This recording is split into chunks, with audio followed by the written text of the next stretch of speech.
সময়টা ছিল সকালবেলা। তখনই নন্দিনী তার হাতে একটি খালি ফুলের ডালা নিয়ে তার বান্ধবী সুজাতার বাড়ির কাছে পৌঁছায়। তারা ফুলের মালা তৈরির জন্য ফুল সংগ্রহের কাজ করত। সুজাতা, কোথায় তুই? আজ ফুল তুলতে যাবি না নাকি? দেখে নিস, যদি দেরি হয়ে যায় না, তবে রাজবাগানে এত ভিড় হয়ে যাবে যে ভালো সুগন্ধি ফুল আমাদের কপালে জুটবেই না। নন্দিনীর গলা শুনে সুজাতা সঙ্গে সঙ্গে তার বাড়ির বাইরে বেরিয়ে এলো। দুজনের মাই বাড়ির বাইরে দাওয়ায় বসে তাদের কথা শুনছিল। আরে আরে, এসে গেছি নন্দিনী। তুই তো সকাল সকাল পুরো গ্রাম মাথায় তুলে নিস। এত চিৎকার করছিস কেন? আজ আবার দেরি হয়ে গেলে ঘন্টার পর ঘন্টা আমাদের রোদে ঘুরে শুধু শুকনো ফুল কুড়াতে হবে। তাড়াতাড়ি চল। আচ্ছা বাবা, রাগ করিস না, আমি তৈরি। চল এবার তাড়াতাড়ি যাই।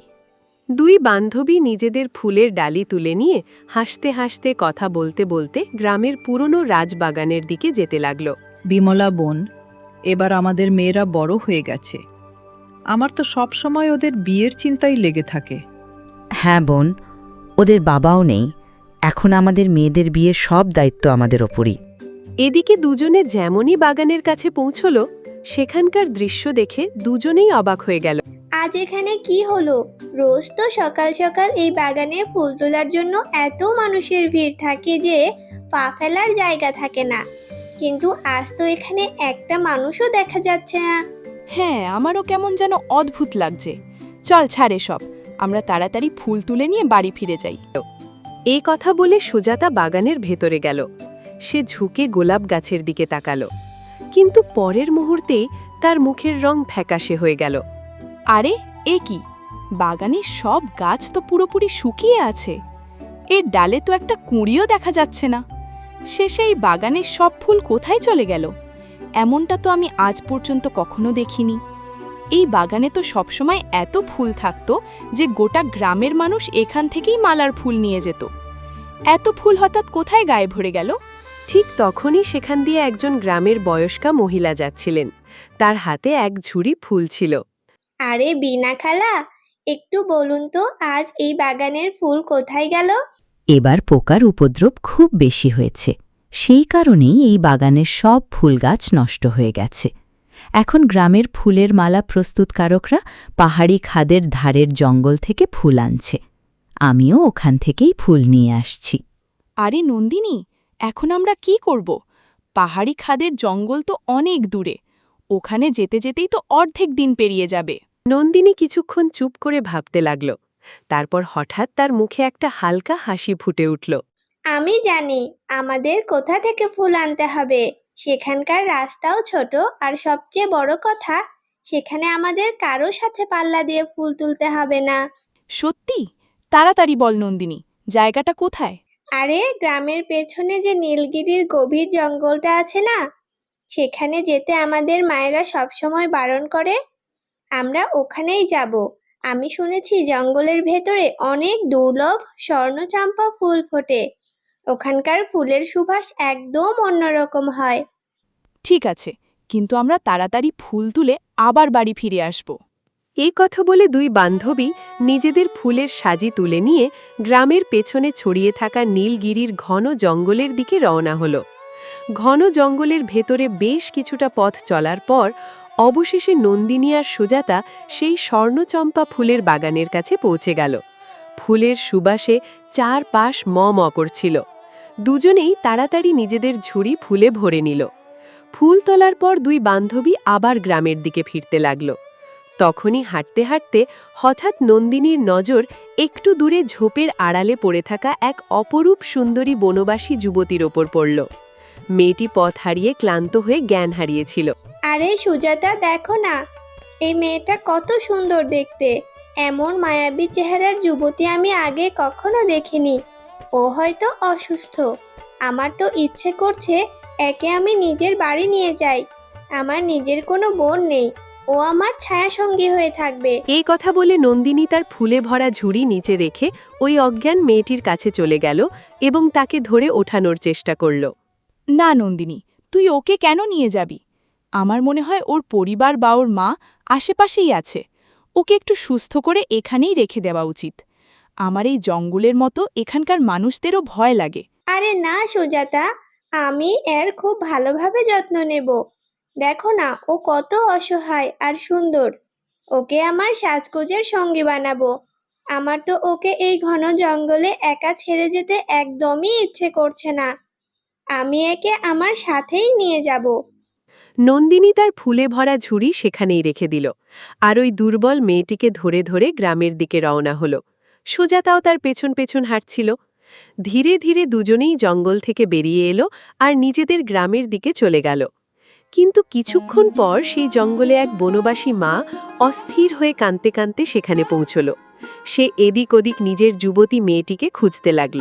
আমার মেয়েটা কোথায় গেল? এইমাত্র তো ক্লান্ত হয়ে এখানেই বসেছিল। শেষে আমার মেয়েটা কোথায় চলে গেল? সে নিজের মেয়েকে খুঁজতে লাগল। তখনই পাশ দিয়ে কাঠ কাটতে যাওয়া এক কাঠুরিয়া বলে উঠল, কিছুক্ষণ আগে গ্রামের একটি মেয়ে আপনার মেয়েকে ধরে ধরে নিজের সাথে নিয়ে যাচ্ছিল। সে তাকে জঙ্গল থেকে বাইরে নিয়ে গেছে। এই দেখো, এই ফুলের ঝুড়িটাও ওই গ্রামের মেয়েটারই। আমার অসুস্থ মেয়েকে আমার থেকে দূরে সরিয়ে নিয়ে গেছে। ও জীবনে কখনো সন্তানের সুখ পাবে না। এটা একজন মায়ের অভিশাপ ওকে। ওদিকে নন্দিনী ওই বনবাসী যুবতীকে নিয়ে বাড়ি পৌঁছে গেল এবং তাকে নিজের কাছে রেখে দিল। মেয়েটি সুস্থ হওয়ার পরও নন্দিনী তাকে বাড়ি ফিরতে দিল না। এখন থেকে তুই আমার সাথে থাকবি।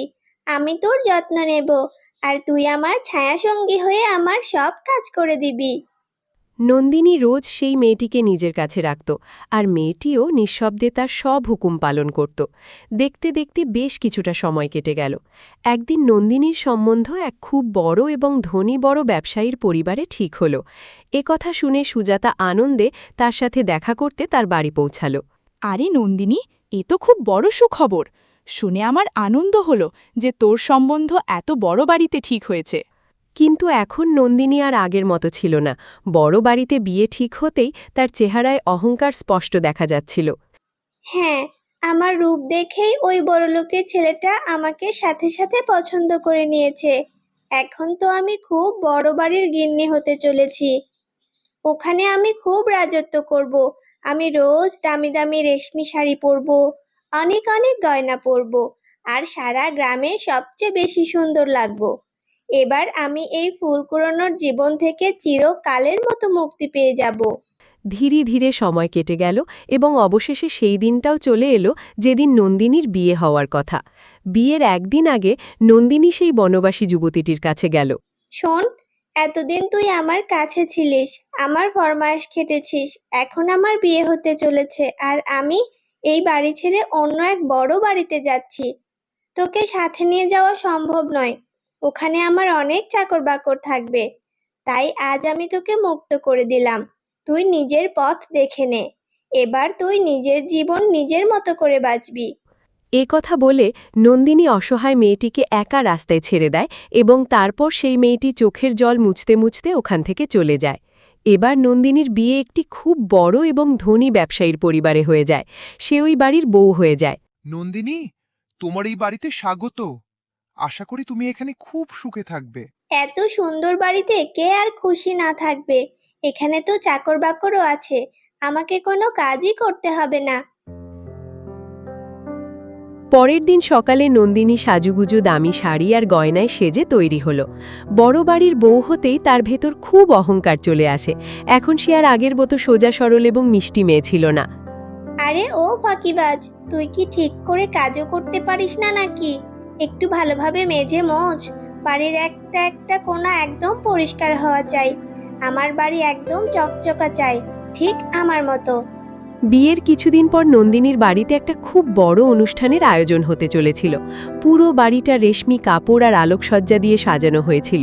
সকাল থেকেই বাড়িতে নানা রকমের সুস্বাদু খাবার তৈরি হচ্ছিল। সেই সকালে নন্দিনীর মা মালতীও নতুন শাড়ি পরে তৈরি হয়ে নিজের মেয়ের শ্বশুরবাড়ি যাওয়ার জন্য বেরোচ্ছিল। রাস্তায় সুজাতাকে দেখতে পায় সে। আরে সুজাতা, তুই এখনো এখানেই আছিস? আজ তোর বান্ধবী নন্দিনীর বাড়িতে এত বড় অনুষ্ঠান, আর তুই এখনো তৈরিই হসনি? নন্দিনীর মায়ের কথা শুনে সুজাতা চমকে ওঠে, কারণ সে এই বিষয়ে কিছুই জানত না। সে তো পুরো গ্রামকেই নেমন্তন্ন করেছে। তুই তো ওর সবচেয়ে কাছের আর ছোটবেলার সবচেয়ে ভালো বান্ধবী। তোর তো সবার আগে ওখানে পৌঁছানো উচিত ছিল। আরে কাকিমা, আমি তো এই ব্যাপারে কিছুই জানতাম না। নন্দিনী তো আমাকে ডাকেইনি। আরে পাগলি, বেচারি হয়তো ভুলে গেছে। শেষে এত বড় বাড়ির সব দায়িত্ব তো ও একা সামলাচ্ছে। তোর তো এসব বাদ দিয়ে ওখানে অবশ্যই যাওয়া উচিত। তোকে দেখলে ও খুব খুশি হবে। এ কথা বলে নন্দিনী সেখান থেকে চলে যায়। ওদিকে সুজাতা ধীরে ধীরে নিজের বাড়ির দিকে ফিরতে থাকে। কাকিমা ঠিকই বলছেন বোধহয়। নন্দিনী আমাকে ডাকবে না এমনটা তো হতেই পারে না। ও হয়তো সত্যি নামাজ কাজের চাপে ভুলে গেছে। কিছুক্ষণ পর সুজাতা স্নান করে তৈরি হয়ে নেয়। সে একটা ছোট থলিতে নন্দিনীর জন্য নিজের হাতে বোনা একটা শাল উপহার হিসেবে রাখে এবং হাসি মুখে তার বাড়ি যাওয়ার জন্য বেরিয়ে পড়ে। বাড়ির বাইরে চারিদিকে বড় বড় প্যান্ডেল করা ছিল, আর কারিগররা নানা রকমের আয়োজন করছিল। কেউ ফুল সাজাচ্ছিল তো কেউ চুলা জ্বালাচ্ছিল। ওদিকে নন্দিনী দাঁড়িয়ে সবাইকে কাজ বোঝাচ্ছিল। আজ আয়োজনে যেন কোনো খামতি না থাকে, সবকিছু একেবারে নিখুঁত হওয়া চাই। আমাদের বাড়ির সম্মানের ব্যাপার। আমি পুরো শহরের বড় বড় আর ধনী ব্যবসায়ীদের নেমন্তন্ন করেছি। এমন সময় নন্দিনীর নজর সামনে দাঁড়িয়ে থাকা সুজাতার উপর পড়ে। সুজাতাকে দেখেই তার মুখের হাসি হঠাৎ গায়েব হয়ে যায়। এখানে কেন চলে এলো? আমি তো একে ডাকিও নি। শেষে একে কে বলে দিল এই অনুষ্ঠানের ব্যাপারে? ওদিকে সুজাতা হাসি মুখে ধীরে ধীরে নন্দিনীর কাছে এগিয়ে আসে। কাকিমার সাথে আমার রাস্তায় দেখা হয়েছিল। উনিই বললেন যে আজ তোর বাড়িতে এত বড় একটা অনুষ্ঠান। আমার মনে হলো হয়তো তুই আমাকে ডাকতে ভুলে গেছিস, তাই আমি নিজেই চলে এলাম। তো কি, আমার মা বলেছে আর তুই এখানে চলে এলি? একবার নিজের অবস্থার দিকে তাকিয়ে দেখেছিস তুই? দেখ সুজাতা, কিছু মনে করিস না। এখানে শহরের বড় বড় লোকেরা আসতে চলেছে। সত্যি বলতে এখন তোর আর আমার সাথে কোনো তুলনাই হয় না। আমি এখন অনেক বড় বাড়ির গিন্নি। আমার ওঠা বসার স্তর বদলে গেছে। তাই ভালো হবে তুই এখান থেকে চলে যা। আমি চাই না কেউ তোকে দেখে আমার মজা ওড়াক। সুজাতার চোখে জল চলে এলো। নন্দিনীর কথা শুনে তার হৃদয় পুরোপুরি ভেঙে গিয়েছিল। নন্দিনী, এত অহংকার করা ঠিক নয়। যাই হোক, ভুলটা আমারই যে আমি বিনা নেমন্তন্নে এখানে চলে এসেছি। আমাকে মাফ করে দিস। আমার তোর বাড়িতে আসা উচিত হয়নি। আমি তোর অপমান হতে দেব না। আমার জন্য যদি তোর শ্বশুরবাড়িতে তোর সম্মান কমে যায়, তবে আমি এখানে এক মুহূর্তও দাঁড়াব না। আমি যাচ্ছি। এই কথা বলে সুজাতা নিজের চোখের জল মোছে আর চুপচাপ সেখান থেকে চলে যায়। ওদিকে নন্দিনী অহংকার নিয়ে সেখানেই দাঁড়িয়ে থাকে। সুজাতা চলে যাওয়াতে তার এতটুকুও দুঃখ হয় না। সেই দিনের পর সুজাতা আর নন্দিনীর কখনো একে অপরের সাথে দেখা হয়নি। ধীরে ধীরে সময় কেটে যেতে লাগলো। দেখতে দেখতে পুরো 2 বছর কেটে গেল। এবার সুজাতারও বিয়ে ঠিক হয়ে যায়। তবে তার বিয়ে কোনো বড়লোকের বাড়িতে নয়, বরং এক গরিব তাঁতির বাড়িতে হয়েছিল। তার হবু স্বামী অত্যন্ত সাধাসিধে, পরিশ্রমী আর ভালো মনের মানুষ ছিল। কিছুদিন পর সুজাতার বিয়ে হয়ে যায়। সে হাসি মুখে নিজের স্বামী আর শাশুড়ির সাথে সেই ছোট কুঁড়ে ঘরে থাকতে শুরু করে। সে রোজ সকালে তাড়াতাড়ি উঠে সুতোর কাজ করত, নিজের শাশুড়ির সেবা করত আর স্বামীরও খুব খেয়াল রাখত। তার শাশুড়িও তাকে নিজের মেয়ের মতো ভালোবাসতে শুরু করেছিল। ওদিকে নন্দিনীও তার বড় বাড়িতে আরাম আয়েশের জীবন কাটাচ্ছিল। তার টাকা পয়সা, ধন সম্পত্তির কোনো অভাব ছিল না। কিছুদিন পর সুজাতা গর্ভবতী হয়ে পড়ে। এই খবর শুনতেই তার বাড়িতে খুশির বন্যা বয়ে যায়। সুজাতা, আজ আমি খুব খুশি। তুমি আমাকে আমার জীবনের সবচেয়ে বড় খুশি দিয়েছ। এবার আমাদের ঘরেও একটা ছোট্ট প্রাণ আসতে চলেছে। সুজাতা, যেদিন থেকে তুমি বাড়ির বউ হয়ে এসেছো, আমাদের সাথে সবকিছু ভালোই ভালো হচ্ছে। আজ তুমি সত্যি আমাদের জীবনের সবচেয়ে বড় আনন্দটা দিয়েছো। এবার আমার বাড়িতেও নাতি বা নাতনি আসবে। আমাদের তাঁতঘরও বাচ্চার হাসি কান্নায় ভরে উঠবে।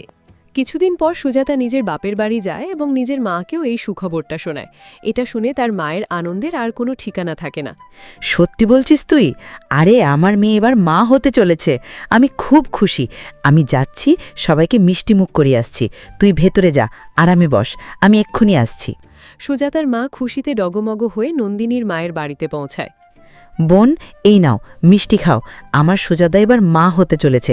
আমি তো খুশিতে পাগল হয়ে যাচ্ছি।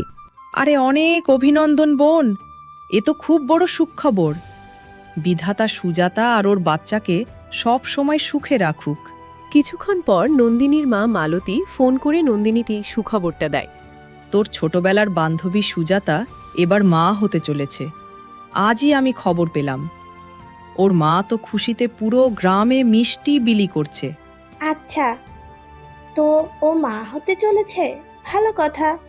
আর একটা কথা বল, তোর বিয়েরও তো এত বছর হয়ে গেল, এখনো পর্যন্ত তোর বাড়ি থেকে কোনো সুখবর কেন এলো না? মেয়ে, এবার তোর বাড়িতেও তো বাচ্চার কোলাহল শোনা যাওয়া উচিত। আমিও তো নানি হওয়ার সুখ পেতে চাই। নন্দিনী ফোন রেখে দেয়। ফোন রাখার পর সে চুপচাপ নিজের ঘরে গিয়ে বসে পড়ে। তার মুখের হাসি ধীরে ধীরে গায়েব হতে শুরু করে। আমার বিয়ের তো এখনো 2 বছরের বেশি হতে চললো, আর সুজাতার বিয়ে তো আমার অনেক পরে হয়েছিল। কিন্তু ও মা হতে চলেছে, আর আমি আজ পর্যন্ত মা কেন হতে পারলাম না? শেষে এমন কি ব্যাপার আছে যে আমি এখন পর্যন্ত সন্তানের মুখ দেখতে পেলাম না, সন্তান সুখ পেলাম না? নন্দিনী এখন সবসময় চিন্তায় ডুবে থাকত। দিনরাত তার মনে শুধু একটাই কথা ঘুরপাক খেত, যে শেষমেশ সে কেন মা হতে পারছে না। অবশেষে একদিন সে পাহাড়ের চুনোয় থাকা প্রসিদ্ধ এক দরবেশ বাবার কাছে যাওয়ার সিদ্ধান্ত নিল। নন্দিনী দরবেশ বাবার আশ্রমে পৌঁছাল। সেখানে পৌঁছতেই সে তার পায়ের কাছে বসে পড়ল। বাবা, আমার বিয়ের 2-3 বছর হতে চললো, কিন্তু আজ পর্যন্ত আমি সন্তান সুখ লাভ করতে পারিনি। আমার কোল খালি। দয়া করে আমাকে বলুন যে আমার সাথে কেন এমনটা হচ্ছে। কিছুক্ষণ পর দরবেশ বাবা কিছুক্ষণ মনোযোগ দিয়ে নন্দিনীর দিকে দেখতে লাগলেন। তারপর তিনি গভীর চিন্তায় মগ্ন হয়ে গেলেন। মা, তোমার উপর কোনো মায়ের অভিশাপের প্রভাব আছে। অতীতে তোমার দ্বারা এমন কোনো ভুল হয়েছে যার কারণে তুমি অভিশাপ পেয়েছ। এটাই কারণ যে তুমি সন্তান সুখ লাভ করতে পারছো না। যতক্ষণ না তুমি সেই ভুলটা চিনে নিয়ে তা শুধরে না নিচ্ছ, ততক্ষণ তুমি এই অভিশাপ থেকে মুক্তি পাবে না। কিন্তু বাবা, আমার তো মনেই পড়ছে না যে আমি কারো খারাপ করেছি। আমি এমন কি করেছি যে কেউ আমাকে অভিশাপ দিয়ে দিল? এর উত্তর তোমাকে নিজেকেই খুঁজে বের করতে হবে। মা, নিজের অতীত জীবনকে স্মরণ করো। যখন তুমি তোমার ভুলটা বুঝতে পারবে এবং তা শুধরে নেবে, তখনই তোমার জীবনে আবার আনন্দ ফিরে আসবে। দুঃখিত মনে নন্দিনী নিজের বাড়িতে ফিরে এলো। সে তার স্বামী আর মাকেও সব কথা জানালো। দিন কেটে যেতে লাগলো, সপ্তাহ পেরিয়ে গেল, কিন্তু নন্দিনীর নিজের এমন কোনো ভুলের কথা মনে পড়ল না। শেষমেশ একদিন সে সিদ্ধান্ত নিল যে সে সুজাতার সাথে দেখা করবে। কিছুদিন পর নন্দিনী সুজাতার বাড়ি পৌঁছল। তার চোখে জল ছিল আর মুখটা বিষণ্ণতায় ভরা ছিল। আরে নন্দিনী, তুই এখানে? কত বছর পর তুই আমার কুঁড়ে ঘরে এসেছিস। আয় আমার বান্ধবী, আমরা বসে গল্প করি। সুজাতা, সবার আগে আমি তোর কাছে ক্ষমা চাইতে চাই। আমি তোকে অনেক কষ্ট দিয়েছিলাম। আমি তোর বন্ধুত্বের মূল্য বুঝিনি। সেদিন আমি সবার সামনে তোকে অপমান করেছিলাম। আমাকে মাফ করে দে। সেদিন আমার নিজের টাকা পয়সার খুব অহংকার হয়েছিল, কিন্তু আজ আমি বুঝতে পেরেছি যে আমি কত বড় পাপ করেছিলাম। কোনো ব্যাপার না নন্দিনী, তুই নিজের ভুল বুঝতে পেরেছিস, এটাই সবচেয়ে বড় কথা। আমি তোকে কবেই মাফ করে দিয়েছি। এটা বল, তোর চোখে জল কেন? তোকে খুব চিন্তিত মনে হচ্ছে। সুজাতা, আমার বিয়ের এত বছর হয়ে গেল, আমি আজ পর্যন্ত সন্তান সুখ পাইনি। আমি দশবেশ বাবার কাছে গিয়েছিলাম। উনি বললেন যে আমার উপর কোনো মায়ের অভিশাপ লেগেছে, আর যতক্ষণ না আমি আমার ভুল শুধরে নেব, ততক্ষণ আমি মা হতে পারবো না। কিন্তু আমার তো কিছুই মনে পড়ছে না যে আমি এমন কি করেছিলাম। দুজনে অনেকক্ষণ ধরে কথা বলতে লাগল। তখনই হঠাৎ সুজাতার অনেক বছর আগের একটা কথা মনে পড়ে গেল। নন্দিনী, তোর মনে আছে তোর বিয়ের কয়েক বছর আগে আমরা দুজনে নীলগিরি জঙ্গলে ফুল তুলতে গিয়েছিলাম, আর ফেরার সময় তুই এক অসহায় বনবাসী যুবতীকে পেয়েছিলিস। তুই নিজের জেদে ওকে নিজের বাড়িতে নিয়ে এসেছিলিস। আরে হ্যাঁ, আমার মনে পড়েছে। আমি ওকে আমার বাড়ি নিয়ে এসেছিলাম, আর তারপর আমার বিয়ের আগে আমি ওকে একা ছেড়েও দিয়েছিলাম। এমনটা নয় তো যে ওই ঘটনার সাথেই এই অভিশাপের কোনো সম্পর্ক আছে? ভেবে দেখ, তুই যখন ওকে নিয়ে এসেছিলিস তখন ওর মা হয়তো আশেপাশেই ছিল। নিজের যুবতী মেয়েকে হারিয়ে সেই মায়ের কতটা কষ্ট হয়েছিল বলতো? দুজনেই সঙ্গে সঙ্গে দরবেশ বাবার কাছে যাওয়ার সিদ্ধান্ত নিল। কিছুক্ষণ পর দুজনেই দরবেশ বাবার আশ্রমে পৌঁছে গেল। বাবা, আমার সব মনে পড়ে গেছে। অনেক বছর আগে আমি জঙ্গল থেকে এক অসহায় মেয়েকে আমার বাড়ি নিয়ে এসেছিলাম। আমি তাকে কিছুদিন কাছে রেখেছিলাম ঠিকই, কিন্তু পরে বিয়ের সময় তাকে একা ছেড়ে দিই। এখন আমি জানি না সে কোথায় আছে। মা, এবার আমি সব বুঝতে পেরেছি। যেদিন তুমি নিজের অহংকারে ওই যুবতীকে তার মায়ের কাছ থেকে দূরে নিয়ে এসেছিলে, সেদিনই একজন মায়ের হৃদয় ভেঙেছিল। যদি তুমি এই অভিশাপ থেকে মুক্ত হতে চাও, তবে তোমাকে ওই হারিয়ে যাওয়া মেয়েটিকে খুঁজে বের করতে হবে এবং তাকে তার মায়ের সাথে মেলাতে হবে। কিন্তু বাবা, এখন আমি ওকে কোথায় খুঁজবো? আমি কিভাবে ওর কাছে পৌঁছাবো? রাস্তা কঠিন, কিন্তু এটাই একমাত্র উপায়। যতক্ষণ না মা এবং সন্তানের মিলন হবে, ততক্ষণ তুমি এই অভিশাপ থেকে মুক্তি পাবে না। এ কথা শুনে নন্দিনী আর সুজাতা একে অপরের দিকে তাকাতে লাগল। এখন তারা বুঝে গিয়েছিল যে তাদের কি করতে হবে। নন্দিনী, তোর মনে আছে যে তুই ওই মেয়েটিকে কোথায় ছেড়েছিলিস? হ্যাঁ, আমার মনে আছে। আমি ওকে আমার বাগানের পেছনের রাস্তায় ছেড়ে দিয়েছিলাম। তাহলে আর দেরি কিসের? চল, আজ আমরা পুরো গ্রামে ওকে খুঁজি। দুই বান্ধবী তৎক্ষণাৎ মেয়েটিকে খুঁজতে বেরিয়ে পড়ে। তারা প্রথমে পুরো গ্রামে, তারপর নীলগিরির ঘন জঙ্গলে তাকে খুঁজতে থাকে। ঘণ্টার পর ঘণ্টা কেটে যায়, কিন্তু তাকে কোথাও দেখা যায় না। সুজাতা আর নন্দিনী ক্লান্ত হয়ে হেরে গিয়ে নিজেদের বাড়ি ফিরে যায়। সুজাতা, আমরা সব জায়গায় খুঁজলাম, কিন্তু ওকে তো আমরা কোথাও পেলামই না। এখন আমার মনে হয় না যে আমি এই অভিশাপ থেকে মুক্তি পাবো আর আমার জীবনেও খুশি আসবে। না নন্দিনী, আমার পুরো বিশ্বাস আছে তোর জীবনও আনন্দে ভরে উঠবে। তুই শুধু সাহস হারাস না। চল, আমরা আবার যাব, যে জায়গাগুলো বাকি রয়ে গেছে সেখানেও ওকে খুঁজব। না সুজাতা, এখন তুই বাড়ি যা। তুই মা হতে চলেছিস। তুই আমার জন্য এত কষ্ট করিস না। এবার আমি ওকে একাই খুঁজতে যাব। না নন্দিনী, তুই আমার ছোটবেলার বান্ধবী। এই অবস্থায় আমি তোকে একা ছেড়ে যেতে পারি না। দুই বান্ধবী নিজেদের মধ্যে কথা বলছিল, তখনই হঠাৎ একটি উঁচু পাহাড়ি পাথরের ওপর বসে থাকা একটি শীর্ণকায়া যুবতীকে দেখা যায়। সুজাতা দেখ, আমার মনে হয় এটাই সেই মেয়ে যাকে আমি আমার বাড়ি নিয়ে গিয়েছিলাম। শোনো বোন, আমাকে মাফ করে দাও। আমি নিজের স্বার্থে তোকে তোর মায়ের কাছ থেকে আলাদা করে দিয়েছিলাম আর তোকে আমার বাড়ি নিয়ে চলে গিয়েছিলাম। তারপর বিপদের মুখে একাও ছেড়ে দিয়েছিলাম। আমাকে আমার এই ভুলের শাস্তি আজ পর্যন্ত পেতে হচ্ছে। নন্দিনী, আগে ওকে ওর মায়ের সাথে মেলাই। আমার পুরো বিশ্বাস আছে যে তবেই সব ঠিক হবে। এরপর দুজনেই ওই যুবতী মেয়েটিকে নিয়ে পুরো জঙ্গলে তার মাকে খুঁজতে বেরিয়ে পড়ে। অনেকটা সময় ধরে খোঁজাখুঁজির পর তারা বনের ধারে একটা ছোট কুঁড়েঘরের বাইরে বয়সের ভারে নিউবজু সেই বনবাসী মাকে দেখতে পায়। কয়েক মুহূর্তের মধ্যেই মা আর সন্তান একে অপরের কাছে পৌঁছে যায়। দুজনেই আনন্দে একে অপরকে জড়িয়ে ধরে অঝরে কাঁদতে থাকে। এই দৃশ্য দেখে নন্দিনীর চোখ থেকে জল গড়িয়ে পড়তে থাকে। ওগো মা, আমাকে মাফ করে দিন। আমি আপনার অসহায় মেয়েকে নিজের স্বার্থে আপনার কাছ থেকে আলাদা করে দিয়েছিলাম। সেই ভুলের শাস্তি আমি আজ পর্যন্ত পাচ্ছি। আমি অজান্তেই অনেক বড় পাপ করে ফেলেছিলাম। আমি জানতাম না যে আপনি আপনার মেয়ের জন্য এত বছর ধরে অপেক্ষা করেছেন। দয়া করে আমাকে মাফ করে দিন। তুই আমার মেয়েকে এত বছর ধরে আমার থেকে দূরে রেখেছিস। আমি তোকে কখনো ক্ষমা করব না। ওগো মা, দয়া করে ওকে ক্ষমা করে দিন। ও নিজের ভুল বুঝতে পেরেছে। আপনি যদি ওকে ক্ষমা না করেন, তবে ও কখনো মা হতে পারবে না। ও আপনার অভিশাপেরই ফল ভোগ করছে। বিয়ের এত বছর পরও ওর কোল খালি। হ্যাঁ মা, এবার আমি আমার ভুল বুঝতে পেরেছি। দয়া করে আমাকে ক্ষমা করে দিন। আমি সারা জীবনেও আর কারো সাথে এমন অন্যায় করব না। বনবাসী মা কিছুক্ষণ চুপ করে থাকে, তারপর তার মনে দয়া চলে আসে। ঠিক আছে নন্দিনী, আমি তোমাকে ক্ষমা করলাম, কারণ আমি জানি যে নিজের সন্তানকে হারানোর বা না পাওয়ার কষ্ট কতটা বড় হয়। তুমি তোমার অহংকার ভেঙে নিজের ভুল বুঝতে পেরেছ, এটাই সবচেয়ে বড় কথা। আজ আমি আমার অভিশাপ ফিরিয়ে নিচ্ছি।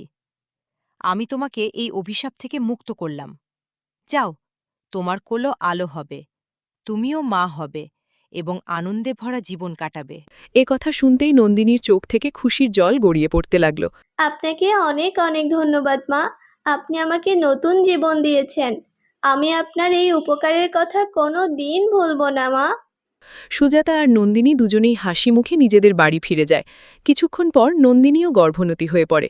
এই খবর শুনে তার বাড়িতেও খুশির বন্যা বয়ে যায়। নন্দিনীর আনন্দের আর কোনো সীমা থাকে না। ওদিকে সুজাতাও নিজের পরিবারের সাথে সুখে জীবন কাটাচ্ছিল। এখন দুই বান্ধবীর মাঝে সব দূরত্ব ঘুচে গিয়েছিল। দুজনেই আবার আগের মতো একে অপরের পাশে দাঁড়াতে শুরু করেছিল। নন্দিনী নিজের ভুল বুঝতে পেরেছিল। সে তার সমস্ত অহংকার ত্যাগ করেছিল এবং এখন সে সবার সাথে প্রেম আর সম্মানের সাথে মেলামেশা করত। দুই বান্ধবী এখন হাসি মুখে আগের মতো ভালোবেসে একসাথে থাকতে শুরু করল।